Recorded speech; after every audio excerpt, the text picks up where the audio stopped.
Yes, people, you know the face, you know the name. Aaron here, back again. And listen, people, first of all, I have to apologize to all the subscribers that have been DMing me with a lot of messages. Why you're not active on YouTube anymore?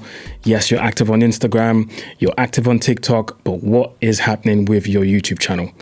Well, I've decided to be more consistent, but this time it's going to be one video a week. I'm going to do this show, which doesn't have a name yet, but maybe you guys can help me with names in the comments. So if you have any suggestions, please, they're welcome.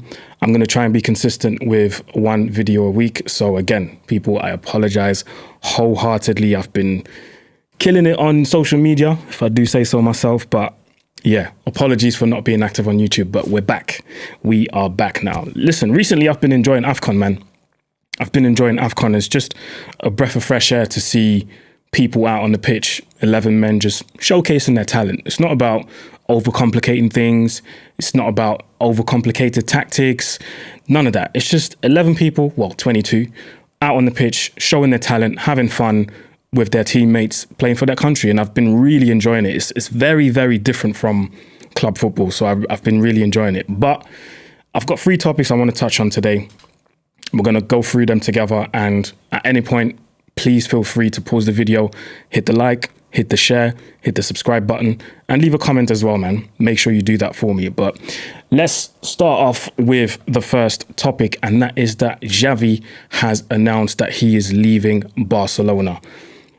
It was a bit of a surprise to me, similar to the Jurgen Klopp news during the week. 2 very, very big clubs in Europe are going to be without a manager, and in the summer it's going to be very interesting to see who each team is going to appoint what manager. So the quote came out straight after the game. By the way, Barcelona lost to Villarreal yesterday at home 5-3. That was an absolute slapping. I managed to catch some of the game a little bit towards the end. That was tragic to see, man. I can't lie to you guys. But yeah, so Xavi came out after the game and he said something along the lines of, I will leave Barcelona in June. We have reached a point of no return. It's time for a change. As a culé, I think that it's time for me to leave. I spoke with the board and the club today. I will leave on the 30th of June. This club needs a change of dynamic. Leaving Barca is the best decision possible for all parties involved.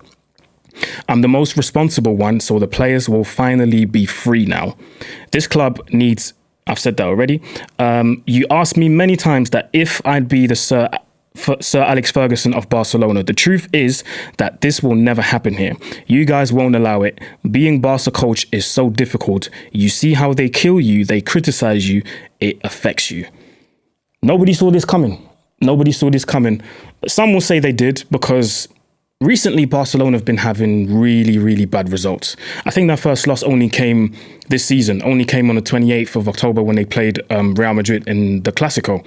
And after that, there's just a series of events that happened that just didn't look like it suited Barcelona, and it didn't belong to what they represent, if you get what I mean. I'm talking about the 1-0 loss in the Champions League against Shakhtar Donetsk, the 2-4 loss at home against Girona, the 3-2 loss against Antwerp, the 4-1 slapping by Real Madrid again. Imagine getting slapped 4-1 and then getting slapped 4-1 again in the Super Cup. The 4-2 loss against Bilbao, and then the 5-3 now against Villarreal. So I do kind of sympathize with Xavi a little bit, but at the same time, I'm like, maybe this is not just an issue of the manager. Maybe this is an issue of the whole club, because let's be honest, Barcelona at the moment, they're in a position that nobody can really, really explain. There's a whole lot of financial problems. To be able to even afford to get players in, they have to pull all sorts of economic levers and sell rights of the TV channel so that they can recoup some of the money to try and get players in, pay their wages. The whole club is just a mess. And in my opinion, Juan Laporta is not really running the club the way it's supposed to be. So some people would even say they would want Bartomeu back at the realms, at the head of the club. So the whole club just needs a change of scenery. They're rebuilding the stadium at the moment, so maybe that's got something to do with it.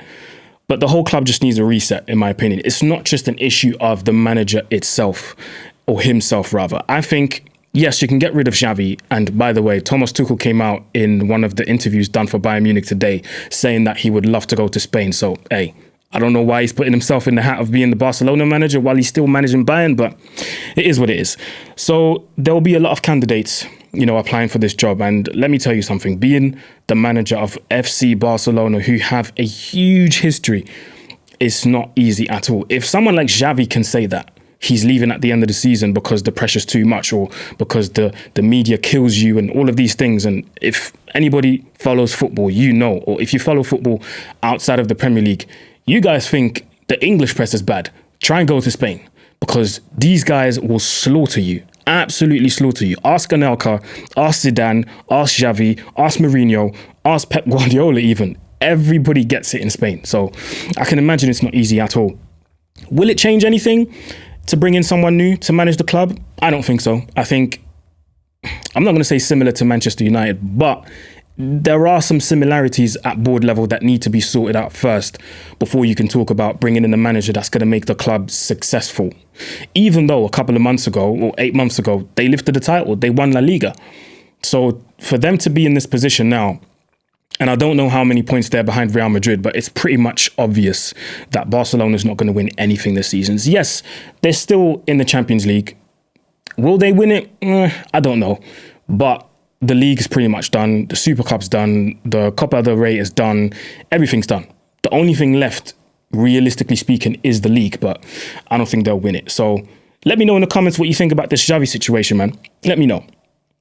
The second thing I want to talk about is the Marcus Rashford incident. As you guys know, I've renamed Manchester United to Hollywood FC because every week there's something new happening. If it's not one of our goalkeepers attending the African Cup of Nations 2 weeks late, it's Marcus Rashford doing this, then it's Anthony doing that, then it's Garnacho cheating on his girl, then there's always something happening at the club. So yes, Hollywood FC. So Marcus Rashford was in Northern Ireland this week. Initially, he went to visit his friend, Rashawn Williams, who plays for a club over there. Went to visit his friend, went to visit the team, the youth teams. There's some pictures out there where you can see him talking to the youth teams over there, which they appreciated, of course. But then it said that Marcus Rashford went out in Belfast on Wednesday and on Thursday. Now, I'm not going to focus on the Wednesday because that's none of my business. But it said that he went out on Thursday night till the early hours in the morning on Friday. And he called in sick for training because he was too ill to train. Cool. Going out's not the issue. But going out till the early morning and then calling in sick, that is an issue. And I don't know what he was thinking because I saw some of the footage. He was walking into the club and they were going, that nightclub he was visiting had kind of like it was like a downstairs type thing. So he went down the stairs and one of his friends was kind of like holding a coat over Rashford's head to try and to try and protect him for people not to see him. And I'm like, bro, first of all, you're Marcus Rashford. So there's no way you're going to go somewhere and people don't recognize you. That's one. Two, my man had a full Louis Vuitton beige outfit with white shoes. Do you really think that people weren't going to see you, bro? At least if you wore black, cool. Then you can kind of say, you can put your hood on. It's cool. People are not going to see you. But you were in full beige LV dripped out, yeah? Thinking people weren't going to see you. Anyway, but like I said, it's none of my concern. The manager came out before the game as we speak. Manchester United is playing against Newport. And the manager came out and said that this is an internal matter. This is where my issue is with the manager, because when it was, and I'm not trying to make this about Sancho and Rashford, I'm not trying to put these two against each other. But when it was Sancho, you had no issues and you felt very free to come out to the public and explain your point of view on what's happened with Jadon Sancho. He didn't train well, etc., etc. You know the history, you know the story, no need to go into detail. But when it's Rashford now, you're very comfortable saying that it's an internal matter. Seems like to me, Rashford is getting very, very protected here. And, you know, the whole of homegrown tax, Manc born and bred, all of that, I get it. But if you're going to treat Sancho one way or anyone else for that matter, you have to keep the same energy. If you're going to punish someone, punish the rest. Because I've seen players at the club get punished or get slaughtered in the media for less. Do you know what I mean? Paul Pogba was getting criticised for attending his brother's wedding and dancing when he was injured. Bro, it's his brother's wedding. Like, allow it. So if you're going to do that with certain people, you have to keep the same energy with Rashford. But that's not the incident that I'm focusing on. I've been saying that we should try and cash in on Rashford, because I think in his career, he's reached a level where I don't think he's going to get any better. Not staying at Manchester United, he's not going to get any better. I would rather he goes somewhere else, improves and becomes a better footballer, because here he's got the protection of the board. He's got the protection of the manager. He's got everything he wanted. Zlatan Ibrahimovic left. He wanted a number 10. They gave it to Rashford. Rashford had a 30-goal season. Wanted a new deal, 250 a week. Gave him the new deal. He wanted assurances to be starting every game. As far as I'm concerned, last time I checked, he's starting every game, nearly. So all of these things have been given to you, and you're still not performing to the level that we expect you to. I've been saying that we should try and cash in on Rashford. And that's not me trying to criticize him. That's not me trying to be rude or anything. I'm just saying it how it is. I would rather he go somewhere else and improves on being a better footballer, because once the pace goes, you guys know what happens in football. When you lose the pace and you've got nothing else as your main attribute, it's long for you. It's very long for you. I can name you I can name you a dozen footballers that had a lot of pace, but that was their only attribute. And once the pace was gone, everything else was gone. Do you see what I mean? So I think this Rashford issue is not a surprise to me, because it's been a while since he's been showing that his heart's not really in it. We've tried starting him certain games, bad performances. We tried to bring him in off the bench, bad performances. Try and give him a cameo here and there, bad performances. So you can't really pinpoint what's been going on. People saying it's stuff privately. I doubt it, because when Rashford wants to, he can turn it up. He's not a bad footballer. I'm not saying he's world class, but he's not a bad footballer either. He's somewhere in between. So it's really up to him at this point. It's not about the manager. It's not about the tactics. It can only be him. Managers can give you all the guidance that you need, but at the end of the day, it's your own self-motivation that you need to use to be performing. And like I said, everything's been given to him. Everything, literally, he could ask the club for a Lamborghini and the club would give him that. Because it's Marcus Rashford, Manc born and bred, from the academy. So, I don't know, man. I feel like at the end of the season, it would not be a bad idea to try and get rid of him. But again, let me know what you guys think in the comments. And the last topic I want to talk about is it's a bit of a sensitive one. You guys know how I feel about when these things happen in football. So there was another racist incident in Italy. Surprise, surprise. AC Milan played against Udinese Calcio on the 20th of Jan. They played away from home, and AC Milan's goalkeeper, French guy Mike Maignan, received racist abuse. Now, I've been saying that when players receive racist abuse, whether it's Italy, England, anywhere in the world, the best thing you can do is walk off the pitch, because personally, if that was me, and this isn't any walks of life, this could be on a football pitch, this could be in an office, this could be anywhere. I'm not about to sit down or stay somewhere where I'm not being respected. I'm not going to do that to myself, first of all. So the fact that Mike Maignan walked off the pitch when he got the racist abuse, fair play. I rate that. Then the game got stopped for 10 to 15 minutes, I believe. The game then carried on because obviously they wanted him to come back, which he did. AC Milan ended up winning the game. Then I said, okay, this has happened how many times now? There need to be clear sanctions against football clubs that do these things. This could be a points deduction. This could be a hefty fine. And I'm not talking about a measly 25k. Clubs can pay that out of their back pocket. No, here you go, 25k, boom, done. No, hefty fines, points deduction, exclusion out of competitions, because the fans have to understand we can't go to the stadium and misbehave because we represent in some way or form the club's crest. And if we do these things, that incident is going to be associated with our with our club. So we can't misbehave. So nothing's been done. A bunch of players sent him messages and, oh, we are with you. And this is another thing that I don't like. When someone gets racially abused, and I'm speaking to black players in particular, so this is how you know I'm being completely for real. When a player gets racially abused, you see other black players posting a picture saying, I'm with you, bro.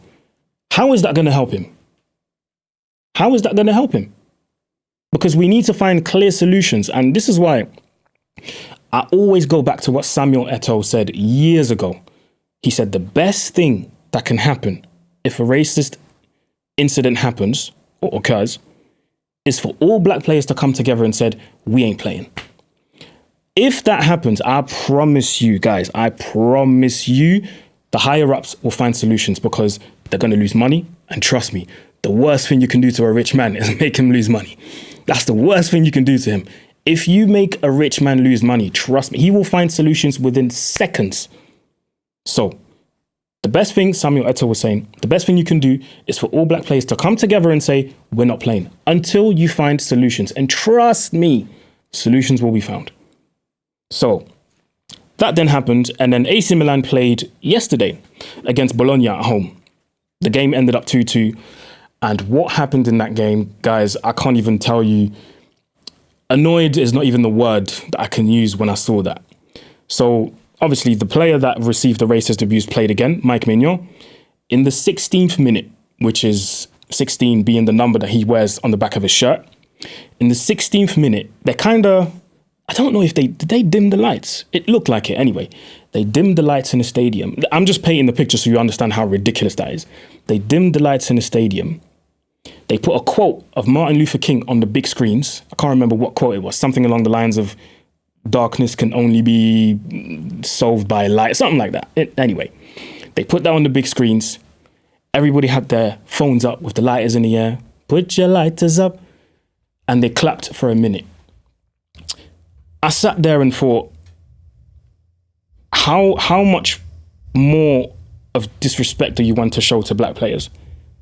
Because don't get me wrong, the person that came up with this plan probably thought, yo, this is going to be lit. This is going to get millions of views, which it probably did. Fair play, fair enough. But again, is that going to solve anything? You dim the lights in the 16th minute, clap for a minute, put your phones up with the flash on, and that's going to solve racism in football. Where is the world going, man? Where is this world going? And this is why I'm so vocal about these things because, and I'm trying to be PG because I've got kids watching me, but this is the biggest form of disrespect to try and solve an issue as serious as racism. Because don't get it twisted. If this was any other cause, our solutions would be there. Solutions would be found within minutes. They would have meetings, they would have Zoom calls, anything you want. So yeah, unfortunately, we still have to deal with these things. And like I said, the only solution for me is like Samuel Eto'o said, come together as black players and say, we're not touching any pitch until this issue is resolved. So yeah, again, let me know what you think in the comments. Like I said, this show doesn't have a name yet. So any suggestions, welcome in the comments. You know what to do, people. Thanks for watching. Like, share, subscribe. Enjoy the AFCON. Hopefully Congo win. You know how it goes. Anyway, thanks for Mr. Deba for letting me use his studio, of course. I had to plug him in. I'll put the link in the description as well so you can contact him. If you live in and around Manchester and you're looking for a studio, you're looking for a place where you can record, whether it's a podcast, if you do music, he's the guy to contact. So again, I'll put the link in the description box below and you can contact him, if you have anything going on. Anyway, guys, that was it for me. Like I said, remember to like, share, subscribe, comment, and I'll see you guys soon. Bye.